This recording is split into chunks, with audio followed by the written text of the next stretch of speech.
10ാം ക്ലാസ്സിലെ മാത്സിലെ സമാന്തര ശ്രേണികൾ എന്ന പാഠഭാഗത്തിലെ ഒന്നാമത്തെ ക്വസ്റ്റ്യനാണ് പറയുന്നത്. ക്വസ്റ്റ്യൻ വായിക്കാം. ഓരോ ത്രികോണത്തിലുമുള്ള പൊട്ടുകളുടെ എണ്ണം എഴുതുക.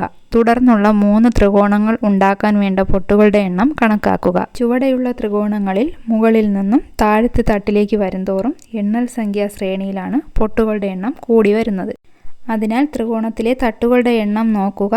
തട്ടുകളുടെ എണ്ണം വരെയുള്ള എണ്ണൽ സംഖ്യകൾ കൂട്ടുമ്പോൾ ത്രികോണത്തിലെ പൊട്ടുകളുടെ എണ്ണം ലഭിക്കുന്നതാണ്. ആദ്യത്തെ ത്രികോണത്തിൽ 2 തട്ടുകളാണുള്ളത്.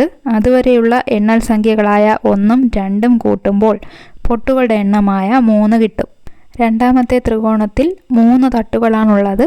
അതുവരെയുള്ള എണ്ണൽ സംഖ്യകളായ 1ഉം 2ഉം 3ഉം കൂട്ടുമ്പോൾ പൊട്ടുകളുടെ എണ്ണമായ 6 ലഭിക്കും. ഇതുപോലെ തുടർന്നുള്ള ത്രികോണങ്ങളുടെ പൊട്ടുകളുടെ എണ്ണം കണ്ടുപിടിക്കാം.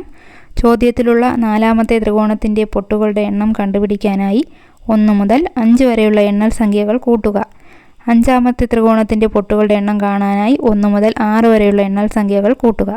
ഇതുപോലെ 6ാമത്തെ ത്രികോണത്തിലെ പൊട്ടുകളുടെ എണ്ണം കൂട്ടുകാർ കമൻറ്റ് ചെയ്യുമല്ലോ.